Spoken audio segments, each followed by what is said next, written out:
Hi there, my name's Dr. Sinan, GP and longevity doctor. Today, I'm going to walk through a pretty common questionnaire that we tend to use in primary care when we're worried that someone may have a risk of something called a deep vein thrombosis. This is essentially a clot in the leg. Deep vein thromboses are pretty common. There are very clear things that tend to increase the risk of what can cause a thrombosis. And we're interested in them because A, they are significant in and of themselves. They cause pain, discomfort. They are a source of a blockage in the vein system of the lower leg. And secondary, because there is a risk, probably about 8% chance of a clot in the lower leg, then moving from the lower leg, traveling up the body and latching onto the vein system in the lungs and causing something called a pulmonary embolism, which is a clot essentially in the vasculature or in the vessels of the lung, which can potentially be much more dramatic, much more life-threatening. With that, you tend to get chest pain, shortness of breath, coughing up blood, and being quite unwell, usually. Vein thrombosis, though, you tend to get slightly more muted symptoms related to the lower leg. And the point of this screening tool is to walk through some of the common risk factors that really increase the risk of that swelling or that discomfort in your leg actually being a clot rather than something else. So we use this tool outside of a clinical consultation and an examination to either increase or decrease in our minds the likelihood that the symptoms that you're suffering with are actually a clot. If it is a clot, then it needs very specific treatment, very specific investigation. And again, we're worried about the risk of that clot causing secondary problems as well. So it's important that we get it right. And it's important that we have a tool that can help us as much as possible to confirm or increase our confidence in the diagnosis. So one such tool that can do that and increase our confidence is the Wells score for DVT. There's also a score for pulmonary embolism. I'm going to walk through this scoring. This is what we would do, literally ask these questions when someone comes into clinic with a potential DVT. So the Wells score is essentially 10 questions. Each of the questions is a kind of yes or no. And depending on the answer, you either get 0 points or you get a plus point. One of the questions at the end is actually a negative point. I'll come to that very shortly. But essentially, at the end of these 10 questions, we get a score. If it's 3 or above, it massively increases the risk that this is likely to be a DVT. So just before we start walking through the questions, just a caveat here, this again is a validated screening tool that your doctor or your healthcare professional can use to understand risk of a clot in the lower leg. This isn't a tool that's been created for you to use by yourself at home and to self-diagnose. If you've got concerns, you're not sure what's going on, of course, do please seek professional help. So walking through the questions, we can see first question is, does the patient have an active cancer? Essentially within the last 6 months that's either being treated or is end stage cancer. It's not unusual for a patient to have a clot in their leg or lung if they have active cancer, quite a big risk factor, relatively common in that cohort of sick people. If they do, then yes, that's 1 point. We can click the yes button. That'll be 1 point that's added to the score. Cancer is a risk factor because it's prothrombotic. Cancer itself causes the blood to get thicker and it increases the risk of it clotting. Second question is about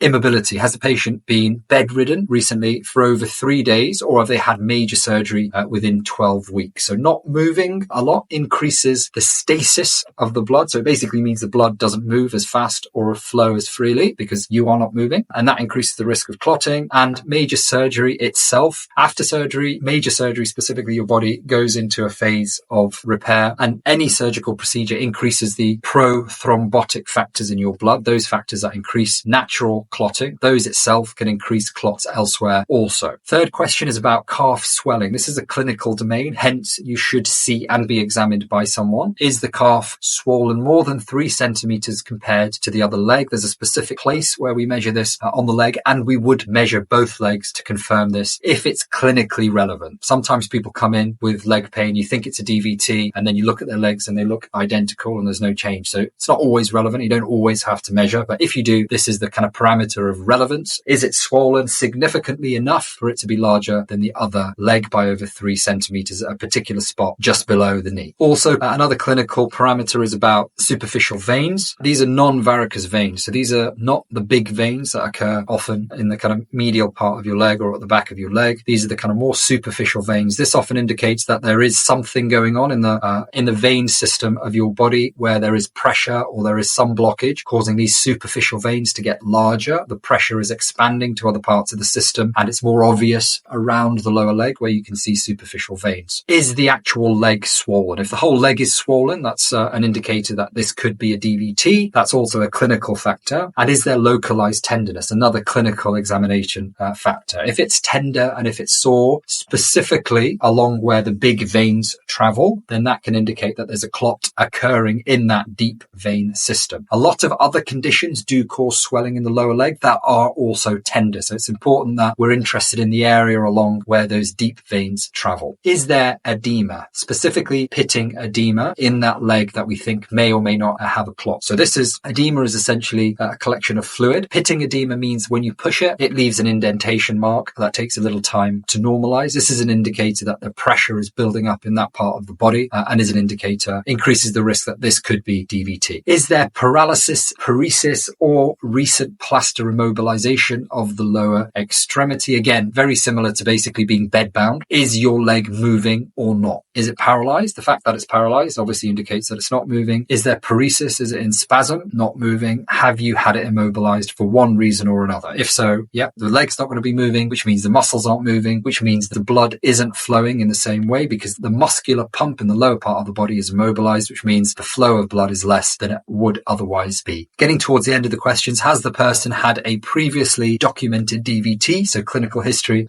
is important here. Let's say yes for this one. The final question is really important in terms of using clinical acumen. Is an alternative diagnosis to a clot as likely or more likely? So if we look at all the history, do the examination, even as we go through this, are we still thinking this could be something else? If we do think that this is something else, we can say, actually it sounds and it looks a lot more like a cellulitis or another alternative condition. We can talk a little bit about what those other conditions are that are common alternative differential diagnoses for DVT. But if we think it's something else after we've gone through this, then that actually takes away 2 points, and it means it really decreases the score and the likelihood of it actually being DVT based on the clinical diagnosis and thoughts alone, decreases the risk that this is likely to be DVT. For the purpose of this one, I'm just going to leave it as saying that we're not convinced that it's something else clinically. And then we have a score here. Again, as I mentioned, adding up all these points, we can get a score. Depending on the score, it will guide us on what the next steps are. Having a score of below 0 means that there's a very low risk that there's a DVT, probably less than 5%. Having a score of 1 to 2, as we do here, means that there's a moderate risk of about 15 to 20%. Having a score of 3 or above means that the risk is quite high. DVT is potentially likely, and the chance of having a DVT is anywhere between about 20 to 50%. When it comes to alternative diagnoses for DVT, there are potential other causes. They include things like physical trauma, literally having a tear of the calf muscle or a fracture. The history would obviously be indicative and very important here if we're considering those types of things. Heart disorders, cardiovascular disorders, venous obstruction, or something called vasculitis, or even heart failure causes swelling in legs, and it can cause discomfort in the lower legs that can sometimes look like a DVT. Infection, cellulitis is an example, as well as other things such as cysts in the back of the knee can commonly rupture, called a Baker's cyst, that can present very similar to a DVT, as well as other conditions that are associated with a backlog and a collection of fluid, such as liver disease or kidney diseases that cause a collection of fluid that starts to gravitationally flow to the lower part of the body. But that's it. This is the tool. Again, depending on the score, if it's high, then that will dictate management. Often it can be tricky here. Clinically, it's often the case that we end up people having a score of somewhere in between, like we did here, of a kind of moderate risk group, where you're not really sure based on the score. We'll probably be much surer based on the clinical history and the clinical examination, but sometimes it can be a tricky situation to know what to do next. Often it's much easier when it's obviously 0 in terms of a score, or it's obviously above 3, because it's very clear what you need to do. When it's somewhere in the middle and you're not sure, you tend to need to investigate. Again, for the reasons that I mentioned earlier, which are the fact that DVT itself is an issue. It needs prolonged treatment, often with injections or these days tablets to thin the blood that you may need to take for anything between 3 to 6 months. And again, we really want to limit the risk of a clot from the leg traveling up the body to affect the pulmonary system and to affect breathing. That is associated with much poorer outcomes and is a significant emergency condition in and of itself. So for most people, if they have a DVT and we're concerned, we'd often consider doing a blood test, but the best test is really an ultrasound scan where you can actually visualize the vessels and visualize the clot itself. That's That's usually done on the day in these cases, so we don't tend to mess around with these types of issues. We tend to get someone seen usually within 24, 36 hours and commencing treatment. Sometimes, even if we see someone and we haven't confirmed the diagnosis, we will start treatment with an anticoagulant, something to thin the blood, even while we're waiting for the assessment to occur. But I hope that walkthrough was useful. Again, if you have concerns, do reach out to a healthcare professional and get assessed in totality, not just through the scoring. Many thanks for watching. Hit that subscribe button. Until next time, stay healthy.